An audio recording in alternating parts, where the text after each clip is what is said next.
बिस्मिल्लाहिर्रहमानिर्रहीम। अस्सलाम वालेकुम। Welcome to my YouTube channel maths with Afsha. Class 7 आज हम करने जा रहे हैं चैप्टर नंबर 5 की एग्जांपल्स। चैप्टर नंबर 5 आप देख सकते हैं कि हमारा ये जो चैप्टर है रेशियो एंड प्रोपोर्शन का है, ये मैं पहले ही अपने चैनल पे अपलोड कर चुकी हूँ। इसके MCQs भी अपलोड कर चुकी हूँ। आज की वीडियो में चैप्टर 5 के हम क्या करेंगे, एग्जाम्पल्स करेंगे। एग्जाम्पल्स बच्चों एक्सरसाइजेस के साथ आप प्रिपेयर किया करें, क्योंकि आपका जो पेपर बनता है आपकी एक्सरसाइज के साथ साथ आपके एग्जाम्पल से भी बनता है। ठीक है, अगर आप चाहते हैं कि आपके मैथ में फुल मार्क्स आए, ठीक है, आप 100% शो करें, तो उसके लिए ज़रूरी है कि आप एक्सरसाइज के साथ एग्जाम्पल्स भी प्रिपेयर करें। तो हम इसके पहले इसके एग्जाम्पल्स कर लेते हैं। यहाँ पे आपको एग्जाम्पल नंबर 1 आपको शो हो रही है। If the cost of 10 balls each of the same value is RS 200 find the cost of. यानी इसमें कह रहे हैं कि अगर कॉस्ट जो है 10 बॉल्स की, हर बॉल की मतलब 200 कह रहे हैं, find the cost of 20 balls की कितनी होंगी कॉस्ट, यानी क्या उसकी कॉस्ट होगी, और 1 बॉल की भी आपने कॉस्ट फाइंड करनी है। ठीक है, इसके सोल्यूशन में आप क्या करेंगे, लेट द रिक्वायर्ड कॉस्ट, हम एक्स को सपोज कर लेते हैं कॉस्ट को। ठीक है, फिर हम क्या करेंगे, यहाँ पे नंबर ऑफ बॉल्स और इधर कॉस्ट इन रुपीस लिखेंगे। बॉल्स पहले कितनी है, ये देखें 10 बॉल्स हैं, 10 बॉल्स हैं। फिर बाद में वो हमें कह रहे हैं कि 20 बॉल्स की कॉस्ट फाइंड करें, तो 20 बॉल्स हमने लिख दी है। तो यहाँ पे 10 बॉल्स में हर बॉल की जो सेम वैल्यू कितनी है 200, और दूसरी जो है वो हमने फाइंड करना है 20 बॉल्स की, तो हम यहाँ पे x लिख देंगे, क्योंकि हमने कॉस्ट फाइंड करनी है 20 बॉल्स की। हम 1 जो पोर्शन है ना पहले वो अटेम्प्ट कर रहे हैं, सेकंड वाला बाद में करेंगे। तो अब आप देख सकते हैं कि यहाँ पे देखें बच्चों के 10 बॉल्स थी, ठीक है, तो उनकी प्राइस कितनी थी 200 थी। 20 होंगी तो ऑटोमेटिकली क्या हो जाएगा, उसकी प्राइस भी फिर ज्यादा हो जाएगी। यानी अगर एक चीज ज्यादा हो रही है दूसरी भी चीज ज्यादा होती है, एक क्वांटिटी इंक्रीज है दूसरी भी इंक्रीज हो रही है, तो ये कौन सा वेरिएशन हो गया, डायरेक्ट वेरिएशन है। ठीक है, अब इसमें आपने क्या करना है, आपने सिंपल से क्या करना है, ये देखें 10/20 है, यहाँ पे 10/20 लिख देना है और 200/x से, क्योंकि डायरेक्ट वेरिएशन में जो आपने क्या करना होता है सेम ऐसे लिख देना होता है, जो ऊपर रकम होती है उसे ऊपर और जो नीचे होती है डिवाइड के बाद लिख देना है। यहाँ पे जो रकम है वो भी ऊपर लिखनी है, और जो फिर डिवाइड का साइन लिखने के बाद यानी ओवर की फॉर्म में नीचे x लिख देना है। ठीक है, तो ये आपको डायरेक्ट वेरिएशन में ऐसे करना है। तो अब आपने क्या करना है, यहाँ पे कर लेनी है क्रॉस मल्टीप्लिकेशन। इन्होंने सिंपल पहले यहाँ पे कटिंग कर दी है। देखिए 10 के टेबल में 10 1 ज़ा 10, 10 2 ज़ा 20, 1/2 आ चुका है, इज इक्वल टू 200/x। अब क्या कर रहे हैं, यहाँ पे क्रॉस मल्टीप्लिकेशन हो जाएगी, x 1 से मल्टीप्लाई हो जाएगा, 200 2 के साथ मल्टीप्लाई हो जाएगा। ठीक है, तो अब आपने क्या करना है, यहाँ पे आप देख सकते हैं x को 1 के साथ मल्टीप्लाई किया गया by cross multiplication, we get x को 1 से मल्टीप्लाई किया तो x आ जाएगा, 200 को 2 से मल्टीप्लाई करेंगे 400 आ जाएगा। तो यानी 20 बॉल्स की कॉस्ट कितनी आ गई है, 400 आ चुकी है। ठीक है, ये हमने फर्स्ट पार्ट कर लिया। दूसरा पार्ट भी हमें कहा गया था कि एक बॉल की कॉस्ट वो भी फाइंड करें। अब देखिए पहले नंबर ऑफ बॉल्स कितनी है, 10 है। अब हमें वो कह रहे हैं एक बॉल की कॉस्ट फाइंड करें। पहले क्या है, कॉस्ट 200 है, फिर हमने एक बॉल की जो है क्या करनी है, कॉस्ट फाइंड करनी है। इसमें भी क्या हो रहा है बच्चों, डायरेक्ट वेरिएशन है, क्योंकि अगर बॉल ज्यादा होती हैं तो प्राइस भी ज्यादा हो जाती है, अगर बॉल्स कम हो रही हैं, अब यहाँ पे कम हो रही है ना, तो प्राइस भी कम हो जाएगी। ये भी डायरेक्ट वेरिएशन है। तो इसमें भी आपने सिंपल ऐसे लिखना है, 10 ऊपर और 1 नीचे आ जाएगा, 200 ऊपर और x नीचे आ जाएगा। अब कर लेंगे आप क्रॉस मल्टीप्लिकेशन, ये इसके साथ मल्टीप्लाई हो जाएगा, ये इसके साथ 10 के साथ x हो जाएगा और 200 1 के साथ मल्टीप्लाई हो जाएगा। ठीक है, अब आपने 200 को 1 से मल्टीप्लाई किया, 200 आ गया, यहाँ पे 10x आ गया है। x की वैल्यू फाइंड करनी है, तो 10 इसके साथ मल्टीप्लाई है, दूसरी तरफ आके डिवाइड हो जाएगा। एक 0 इस 0 से कट करें, बाकी रह जाएगा 20। तो यानी कॉस्ट ऑफ 1 बॉल कितनी आ गई है, 20। ठीक है, यानी एक बॉल की जो कॉस्ट है वो कितनी आ चुकी है, 20। एग्जाम्पल नंबर 1 हो चुकी है। एग्जाम्पल नंबर 2 करते हैं। एग्जाम्पल नंबर 2 में कह रहे हैं the cost of 3 metre piece of, यानी कॉस्ट बता रहे हैं 3 मीटर पीस है, ठीक है, कपड़े का, उसकी कितनी कॉस्ट बता रहे हैं, 1500 रुपए। वो कह रहे हैं कि अगर समीरा बाय करती है, ठीक है, 2000 का कपड़ा, हाउ मेनी मीटर्स ऑफ, तो उसमें कितना मीटर कपड़ा आता है, 2000 का कपड़ा, ठीक है, वो बाय कर रही है, तो उसमें मीटर फाइंड करने हैं आपने। यानी अब आप इसमें क्या लिखेंगे, cost of fabric, length of fabric. Cost of fabric यानी 1500, ये 1500 है, ठीक है, और 1500 में कितना मीटर आ रहा है, 3 मीटर, यहाँ पे 3 मीटर लिख देंगे। फिर वो 2000 पे कह रहे हैं कि बताएं कितना मीटर आएगा, तो यहाँ पे डायरेक्ट ये इन्होंने किया, मैं आपको समझा देती हूँ। यहाँ पे आपने क्या लिख देना है, x लिख देना है। ठीक है, यहाँ पे x लिख लें, और फिर अब आपने आप देखें कपड़ा जब कम था ठीक है, मीटर भी कम थे। अब जो है प्राइस ज़्यादा हो गए, यानी यहाँ पे प्राइस 1500 थी, यहाँ पे 2000 हो गई है, तो कपड़ा भी फिर ज़्यादा आएगा ना। तो अब यहाँ पे एक्स लिख लेंगे। अब आप देख सकते हैं कि डायरेक्ट वेरिएशन है, तो डायरेक्ट वेरिएशन में आपने क्या करना है, 1500 divided by 2000 is equal to 3 divided by X. यहाँ पे हमने इस चीज़ को आप कंसीडर नहीं करें, इसको अभी मैं सॉल्व करके आपको आंसर बताती हूँ। अब यहाँ पे हमने करनी है क्रॉस मल्टीप्लिकेशन, लेकिन उससे पहले हम कटिंग कर लेंगे। यहाँ इसको 20 को 20 से कट कर देंगे, ठीक है। बाकी रह गया 15/20, तो 5 3 ज़र 15, 5 4 ज़र 20, ये हमने कटिंग कर ली है। हमारे पास बच गया 3/4 इज इक्वल टू 3/x। अब हम कर लेंगे क्रॉस मल्टीप्लिकेशन, ये इसके साथ मल्टीप्लाई होगा, ये इसके साथ 3x आ जाएगा। 3 को 4 से मल्टीप्लाई करेंगे, ठीक है। 3x इज इक्वल टू 4 को 3 से जो मल्टीप्लाई करेंगे 12 आ जाएगा। हमें x फाइंड करना है, तो हम x को यहीं रहने देंगे, इसके साथ 3 मल्टीप्लाई आ रहा है, दूसरी तरफ आके डिवाइड हो जाएगा। अब 3 के टेबल में कटिंग हो जाएगी, 3 1 ज़ा 3, 3 4 ज़ा 12, तो ये देखिए 4 आ चुका है, 4 मीटर कपड़ा आएगा, ठीक है। यानी 1500 रुपये में 3 मीटर आ रहा है, और 2000 रुपये में कितना आ जाएगा, 4 मीटर कपड़ा आएगा। तो ये यहाँ पे सॉल्व करके 4 मीटर आपको आंसर शो किया गया है, ठीक है। एग्जाम्पल नंबर 2 हो चुकी है। यहाँ पे इन्होंने इस पैटर्न से भी करके दिखाया हुआ है, लेकिन ये इजी पैटर्न है क्योंकि ये आप एक्सरसाइज में कर चुके हैं, काफी टाइम यही पैटर्न यूज किया है आपने। नेक्स्ट पे आ जाते हैं एग्जाम्पल नंबर 3। एग्जाम्पल नंबर 3 में आपको कह रहे हैं, ठीक है, a new well is being dug in a village. एक विलेज में नया जो है क्या खोदा जा रहा है, कुआं बनाया जा रहा है। The number of man and length of time required, यानी आदमी भी इस काम के लिए चाहिए और टाइम भी चाहिए, ठीक है, टू कंप्लीट द जॉब, इस जॉब को मुकम्मल करने के लिए। अब नंबर ऑफ मैन 5, ठीक है, फिर 5 होंगे तो फिर डेज कितने हैं, 8। नंबर ऑफ मैन 10 हो जाएंगे तो डेज 4 हो जाएंगे। 20 हो जाएंगे मैन तो 2 डेज हो जाएंगे, और अगर 40 मैन होते हैं तो फिर 1 डे हो जाएगा। यानी अब आप देख सकते हैं इसमें क्या हो रही है, इनवर्स वेरिएशन है, एक चीज बढ़ रही है दूसरी कम हो रही है, ठीक है। यहाँ पे आपको जस्ट क्या दिया गया, एक आइडिया दिया गया कि यहाँ पे इनवर्स वेरिएशन का कॉन्सेप्ट क्लियर हो रहा है, ठीक है। अब यहाँ पे देखें ना, इन्होंने आपको सॉल्व करके ऐसे बताया हुआ, देखें 5 और ये 8 है, ये 5 और 8, यहाँ पे 40 बन रहा है। 10 को 4 से मल्टीप्लाई करेंगे तो 40, 20 को 2 से मल्टीप्लाई किया तो 40, 40 को 1 से मल्टीप्लाई किया तो 40 आ गया है, ठीक है। यहाँ पे कह रहे हैं इफ द मैन इंक्रीजेज, अगर आदमियों की तादाद बढ़ाई जाती है, the number of days decreases, तो डेज जो है वो कम हो जाते हैं, ठीक है। तो फिर ये कौन सा वेरिएशन हो गया, ये इनवर्स वेरिएशन हो चुका है, ठीक है। जिसमें एक क्वांटिटी इंक्रीज होती है और दूसरी डिक्रीज होती है, वो इनवर्स वेरिएशन होता है। एग्जाम्पल नंबर 4 पे आ जाते हैं। इसमें हमें कहा जा रहा है कि 5 people can finish a task in 9 days, 5 लोग 9 डेज में एक टास्क को फिनिश कर लेते हैं। How many days can 15 people, अगर 15 पीपल होते हैं, ठीक है, तो वो टास्क जो है वही टास्क कितने दिनों में कंप्लीट हो जाएगा। यहाँ पे देखिए 5 पीपल थे तो 9 डेज लगा रहे थे, अब 15 पीपल हो गए हैं तो डेज कम हो जाएंगे ना, तो ये भी कौन सा वेरिएशन हो जाएगा, इनवर्स हो जाएगा। तो आपको 2 मेथड यहाँ पे शो किए जा रहे हैं, एक ये मेथड शो किया जा रहा है, एक ये वाला। ये मेथड ज्यादा इजी है तो इस मेथड को ज्यादा आप यूज कर सकते हैं। तो देखिए इसमें क्या करना है आपने कि पीपल और डेज आपको गिवन है, तो पीपल यहाँ लिख के पहले 5 पीपल दिए गए हैं और डेज 9 है, ये लिख देंगे। फिर 15 पीपल हैं, डेज हमने फाइंड करना है तो उसको x लिख देंगे। इनवर्स वेरिएशन है, आप देख सकते हैं कि मैंने आपको बताया है कि अगर डायरेक्ट होता है तो हम ऐसे लिख देते हैं, ऊपर ये वाली टर्म ऊपर, डिवाइड के बाद नीचे दूसरी टर्म आ जाती है। लेकिन इनवर्स वेरिएशन में आपने क्या करना होता है, ये याद रखें, एक साइड जो होती है ना, आपने उसको तो ऐसे लिखना है, ऊपर वाली रकम को ऊपर, नीचे वाली रकम को नीचे। लेकिन दूसरे जो आपका इधर क्वांटिटीज दी जाती है ना, उनको इन्वर्स कर देना होता है। नीचे वाली रकम ऊपर आ जाएगी, ऊपर वाली नीचे आ जाएगी। ये इन्वर्स वेरिएशन में कंडीशन अप्लाई करनी है। डायरेक्ट में तो आपने इसको ऐसे लिख देना था ना, 9/x और 5/15, लेकिन अब इन्वर्स वेरिएशन है तो अब आप कैसे लिखेंगे, 5/15 और x/9 लिखेंगे, ठीक है। अब हम इसको फिर क्या करेंगे, इसकी कटिंग शटिंग करेंगे, इसको पहले क्रॉस मल्टीप्लाई करेंगे। तो यहाँ पे मैं आपको ऐसे करके दिखा देती हूँ, देखें 5/15 है इज इक्वल टू x/9।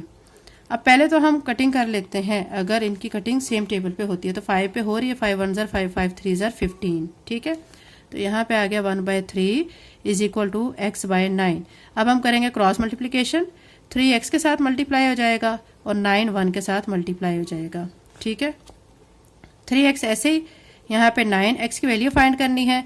9 ये जो 3 है इधर मल्टीप्लायर है, 9 के नीचे आ जाएगा, ठीक है। फिर 3 3 ज़र 9, तो x की वैल्यू क्या आ जाएगी 3, यानी 3 डेज में वो 15, जो मैन की तादाद बढ़ा दी गई है ना 15 दिनों में, ठीक है 15 आदमी है, अब 3 दिनों में वो काम कंप्लीट कर लेंगे, वही काम होगा। यानी क्वेश्चन में आपको मैं एक दफा फिर बता देती हूँ कि 5 लोग थे, 9 दिनों में एक काम कर रहे थे, फिर लोगों की तादाद 15 कर दी गई है, तो वो कितने दिनों में वही काम करेंगे, तो वो 3 दिनों में फिर वो काम कर लेंगे। ठीक है, एग्जाम्पल नंबर 4 हो चुकी है। एग्जाम्पल नंबर 5 करते हैं। यहाँ पे आपको दी गई है a group of 100 man have, यानी इसमें भी आपको 100 मैन दिए गए हैं, 30 डेज में वो काम कर रहे हैं। अगर 20 और आ जाते हैं तो फिर बताएं कि फिर वो काम कितने दिनों में खत्म होगा। जाहिर बात है फिर जल्दी हो जाएगा ना खत्म, क्योंकि पहले 100 लोग थे, 30 दिनों में काम हो रहा था, फिर 20 उसमें और ऐड करें तो फिर काम जो है वो जल्दी खत्म हो जाएगा। तो यहाँ पे कौन सा होगा, इनवर्स वेरिएशन, यानी लोगों की तादाद ज्यादा हो रही है तो डेज कम हो रहे हैं। तो अब यहाँ पे मैन और डेज लिख के पहले 100 है और डेज कितने लग रहे हैं 30, फिर क्या हो जाते हैं आदमियों की तादाद 120, यानी 100 में आप 20 ऐड करेंगे ना, जो 20 मोर जो है ज्वाइन कर रहे हैं तो 120 बनेगा। यहाँ पे एक्स लिखेंगे, ये हमने फाइंड करने के कितने दिन फिर लगेंगे। तो आप ये इनवर्स वेरिएशन है, इनवर्स का मैं आपको बता चुकी हूँ आपने क्या करना होता है। ये वाली जो साइड होती है इसको आपने ऐसे लिखना है, इस साइड में से आपने क्या करना है, नीचे वाली टर्म ऊपर आ जाएगी, ऊपर वाली नीचे, यानी x/30 हो जाएगा। अब हम कटिंग करेंगे, यहाँ पे एक 0 तो एक 0 से काट दें, ठीक है। फिर 2 के टेबल में कटिंग कर लें, 2 6 12, 2 5 10, 5/6 आ गया, x/30 आ गया। अब करेंगे क्रॉस मल्टीप्लीकेशन, ठीक है, 6 x के साथ मल्टीप्लाई हो गया, 35 के साथ मल्टीप्लाई हो जाएगा, 35 के साथ मल्टीप्लाई होकर क्या आ जाएगा 150। हमें x की वैल्यू फाइंड करने, 6 के साथ मल्टीप्लाई हो रहा है, दूसरी तरफ आकर डिवाइड हो जाएगा, तो यहाँ पे ले आए हैं। अब हम फिर कटिंग करेंगे, 6 के टेबल में ही कर लेते हैं। देखिए 6 2 12, 15 में से 12 माइनस करेंगे 3 बचेगा, 3 0 के सामने लगा 30 बना, तो 6 5 30। तो अब कितने डेज लग रहे हैं, 25 डेज। यहाँ पे आप अच्छी तरह समझ लें कि पहले 100 आदमी थे तो 30 दिन काम के लिए लग रहे थे, फिर 20 आदमी और आ गए, यानी टोटल 120 हो गए। तो फिर अब काम कितने दिनों में मुकम्मल हो रहा है, 25 डेज में हो रहा है। ठीक है, अब नेक्स्ट क्वेश्चन की तरफ देख लेते हैं। नेक्स्ट क्वेश्चन में हमें कहा गया है एक कॉन्ट्रैक्टर है, ठीक है, उसमें भी 294 पीपल हैं, ठीक है, 9 डेज में वो काम कर रहे हैं। तो अगर he was asked to complete, उसको कहा गया है कि 7 दिनों में ये काम मुकम्मल करें कॉन्ट्रैक्टर को, ठीक है। तो अब उसको लिए कि उसको क्या होगा, उसको ज्यादा आदमियों की जरूरत होगी, क्योंकि 294 जो हैं वो लोग पहले काम कर रहे हैं, वो 9 डेज में वो काम को मुकम्मल कर रहे हैं। अगर उसी काम को 7 दिनों में खत्म करना हो तो फिर जाहिर बात है लोगों की तादाद तो बढ़ानी पड़ेगी। तो वो ये कह रहे हैं how many extra man did, ठीक है, यानी कितने और ज्यादा लोग उसको चाहिए होंगे। तो ये इनवर्स वेरिएशन होगा, क्योंकि लोगों की तादाद ज्यादा की जाएगी तो नंबर ऑफ डेज कम हो जाएंगे। तो आप देख सकते हैं this is an example of inverse variation. Man लिखेंगे डेज, मैन 294 है, ठीक है, दोबारा आपने मैन जो है वो फाइंड करने के कितने और चाहिए, ठीक है, डेज 9/7। अब ये इनवर्स वेरिएशन है, इसको तो आप ऐसी साइड को लिख लेंगे 294/x, यहाँ वाली जो है साइड के नंबर्स चेंज हो जाएंगे, 7 ऊपर चला जाएगा और 9 नीचे आ जाएगा। अब हम करेंगे क्रॉस मल्टीप्लीकेशन, तो ये इससे मल्टीप्लाई होगा, ये इसके साथ 7x हो जाएगा, 294 9 से मल्टीप्लाई हो जाएगा। अब हमें चूंकि x की वैल्यू फाइंड करनी है, 7 मल्टीप्लाई है, दूसरी तरफ ला के डिवाइड कर लेंगे। अब कटिंग करेंगे, ठीक है, कटिंग देखे 7 के टेबल में हो जाती है, 7 4 28, 1 बचा तो 14 बना, 7 2 14, 42 आ गया। 42 को 9 से मल्टीप्लाई करेंगे, 9 2 18, 1 इसको देंगे, 4 9 36 और 1 37, ठीक है, 378। तो अब आप देखें कि 378 लोग जो हैं वो काम मुकम्मल करेंगे, तो उसके पास पहले कितने हैं, 294 हैं, तो मजीद अब उसे कितने चाहिए, 378 में से 294 माइनस करेंगे तो 84 और लोग चाहिए होंगे ताकि 7 दिनों में काम मुकम्मल हो जाए। एग्जाम्पल 6 आपको समझ आ गई होगी। 7 कर लेते हैं। 7 में कह रहे हैं tap A can fill a tank, यानी एक टूटी, ठीक है, ए है, उसको ए का नाम दिया गया है, टैंक को फिल करती है 10 आवर्स में, और टैप बी जो है वो टैंक को फिल करती है 8 आवर्स में, ठीक है। वो कह रहे हैं अगर दोनों को एट अ टाइम खोल दिया जाता है, ठीक है, तो फिर टैंक जो है वो कितने टाइम में फिल हो जाएगा। सोल्यूशन में आप करेंगे tap A take 10 hours to fill the whole tank, यानी अब एक टूटी जो, ठीक है, ए उसको जिसको कहा जा रहा है वो 10 आवर्स ले रही है पूरे टैंक को फिल करने में, तो 1 घंटे में वो फिर कितना पोर्शन उसका फिल करेगी, 1/10, ठीक है। और टैप बी जो है वो 8 आवर्स ले रही है किसको करने में, टैंक को फुल करने में, तो 1 घंटे में वो कितना पोर्शन उसका फिल करेगी, 1/8 पोर्शन फिल करेगी। ठीक है, तो यहाँ पे बच्चों आप देख सकते हैं कि आपको यहाँ पे मैं अगेन बता दूं कि टैप ए जो है वो 10 आवर्स में टैंक को फिल कर रही है, फिर 1 घंटे में 1/10 पोर्शन उसका फिल करेगी। टैप बी जो है वो क्या कर रही है, 8 आवर्स में टैंक को फुल कर रही है, फिर 1 घंटे में 1/8 जो है पोर्शन टैंक का फिल करेगी। अब हमने क्या करना है, यहाँ पे आप देख सकते हैं दोनों को अगर इकट्ठा खोल दिया जाता है, ठीक है, 1 आवर में ए एंड बी फिल, तो 1/10 प्लस 1/8 करना है आपने।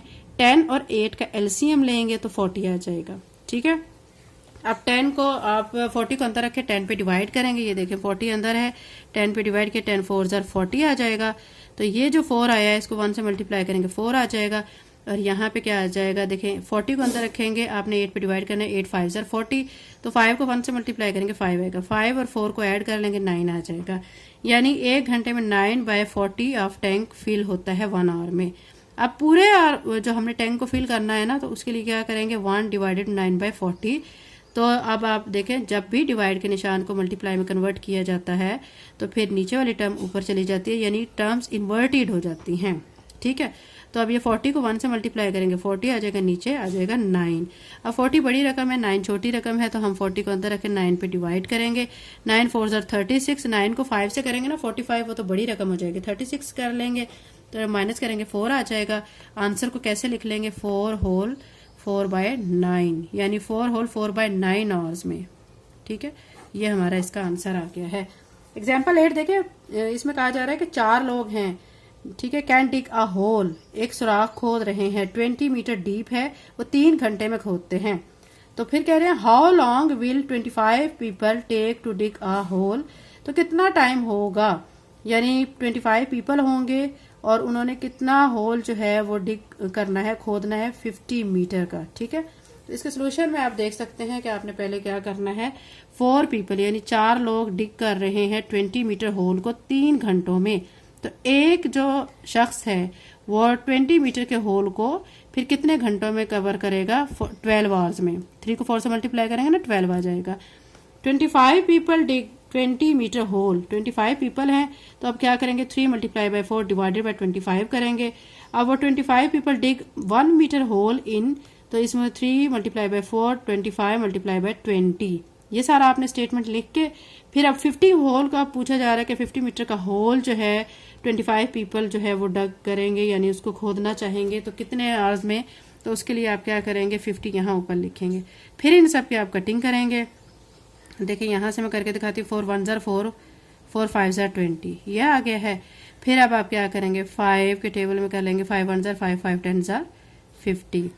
अब क्या करेंगे कि यहाँ पे हमारा क्या क्या बच गया है, 25 है, और पहले मैं यहाँ पे सिंपल करके लिख लेती हूँ ताकि इजीली कटिंग हो जाए। ये हमारा बचा हुआ है 5 5 जार 25, 5 2 जार 10, तो अब 3 को 2 से मल्टीप्लाई करेंगे 6, नीचे आ जाएगा 5, तो देखिए 6/5 है, तो ये हमारा आंसर, इसको डिवाइड करके फिर ये आंसर आ जाएगा। एग्जाम्पल नंबर 9 में चलते हैं। इसमें कहा जा रहा है, ये भी इसी टाइप की है, इसी से रिलेटेड है। हमारे जो क्वेश्चंस हैं इसमें 2 मेथड अप्लाई होते हैं। ठीक है, एक इस तरह का मेथड है, दूसरा वाला जो मेथड है जो मैं आपको करके बता चुकी हूँ डायरेक्ट और इनवर्स वेरिएशन वाला। तो मेजॉरिटी जो क्वेश्चंस हैं उनमें डायरेक्ट और इनवर्स वेरिएशन वाला मेथड अप्लाई हो रहा है। एग्जाम्पल 9 जो है वो इसी तरह के एग्जाम्पल है जैसे कि हमने पिछले एक एग्जाम्पल की थी, एग्जाम्पल नंबर 7। तो इसमें भी आपको कहा जा रहा है कि तारिक जो है, ठीक है, टेलरिंग का काम करता है, मतलब सिलाई का काम 6 घंटों में करता है। साजिद जो है वही काम जो है 4 घंटों में करता है। इरफान जो है 8 घंटों में करता है। तारिक और साजिद जो स्टार्ट करते हैं काम को, ठीक है, तो साजिद जो है वो क्या करता है 2 घंटे के बाद चला जाता है, इरफान उसकी जगह पे आ जाता है। तो फिर बताएं काम को कंप्लीट करने में कितना टाइम लगेगा। तो आपने इसी तरह डाटा बनाना है सारा कि तारिक टेक्स 6 आवर्स, यानी तारिक जो है 6 घंटे लेता है काम को कंप्लीट करने में, और 1 घंटे में जो है तारिक 1/6 पोर्शन करेगा ना काम का। साजिद जो है 4 घंटे लेता है काम कंप्लीट करने में, तो जाहिर बात है 1 घंटे में 1/4 हो जाएगा। इरफान जो है 8 घंटे लेता है, यानी 8 आवर्स लेता है काम कंप्लीट करने में, तो 1 घंटे में 1/8 पोर्शन काम का वो करेगा। तो अब हम देखते हैं कि नेक्स्ट हमने फाइंड करना है कि तारिक और साजिद कितना जो वर्क है कितने टाइम में करते हैं। तो 1/6, 1/4, 6 और 4 का एलसीएम लेंगे 12 आ जाएगा।